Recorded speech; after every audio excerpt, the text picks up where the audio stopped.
Here's a kind of an update about my hanging garden.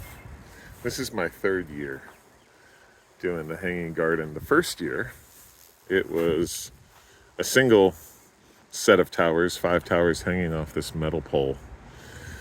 Then last year, we built this pretty cool structure. We sunk a couple of 4x4s in concrete, as you can see, and then just used 2x6s and some through lock bolts, as you can see, and made kind of a cool looking structure. And now we have 9 towers.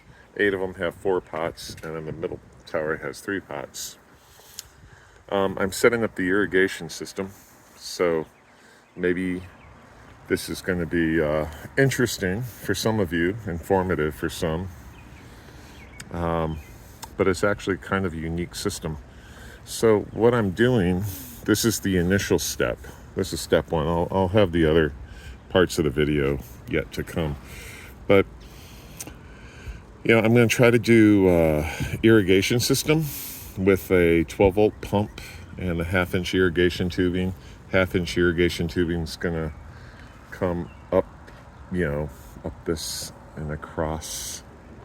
And then feeding off of it, I'm going to have 1/4-inch irrigation tubing, and that's going to drop down. But right now, and this is what this video is about, I am going to feed my towers. And so here's the deal with these towers. If you're not familiar, you can grow a ton of food in very limited space here. And this is the third year, and last year we had bowls, buckets of peppers every 3 days. It was just ridiculous. I've never had more produce from a set of towers. Easy to manage, you don't have to bend over. You do need a reservoir. Last year I used that as my reservoir, but now I have a 275-gallon tote, so that'll be my reservoir. And there's Guido trying to get in. Hi, Jeeds. And so anyway, the reservoir will supply water, fertilized water, to the towers. This year I'm going to try this system here. I've got this 1/4-inch drip line. So I have 2 different types. And if you're not familiar with drip line, it's a tube, and I'll see if you guys can see it. So this brown stuff came from one of my other job sites, the greenhouse site. And it has these little drip holes. Yeah, you can see them there. And it has a hole every 6 inches. And I figured out that if I cut it in exact length, I could have one dripper right there, one drip right there, one's right there, and one's right here. So once I connect a feeder line to this, I have 4 different points of drip, which sufficiently waters the top layer. Problem with these hanging pots is you can drip all you want into this area, into the top pot.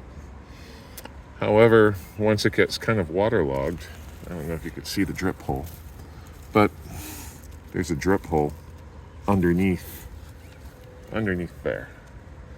And that drip hole will drip down and water the 3rd level. 2nd level doesn't get any watering, or very little. So this drip line is 9 inches. I went to Home Depot and bought this so you could see the little hole, hopefully. I don't know. Yeah, there you go. So there's a hole every 9 inches. And now if I cut the ring to where I have 4 drippers, I have a drip emitter here, here, here, and here. I'll probably have to use some sort of metal stakes to hold this in place. And then these are my 2 feed lines. And then I'm going to connect 1/4-inch tubing from these lines going up to the 1/2-inch tubing there. So anyway, this is just step 1. I'm going to rig up all the towers with 2 of these drippers on the top of every tower. And that way the inner tube will get towers 1 and 3. The outer tube will get layers 2 and 4. And if I do it right, I won't have to worry about, I know a lot of systems, they recycle the water. But the plan here, hopefully, if it's done right, is there won't be any standing water. It'll just turn on, the pump will turn on as needed, and it'll water the plants. And maybe there's some standing water in here, maybe there isn't, but it'll just give the plants what they need as the day goes. Just enough. And of course, I'll increase the timer cycles and durations as the summer goes. So there's just an update on my hanging towers. Check back in another week or so, and I'll have the rest of the irrigation system hooked up, and you can see that.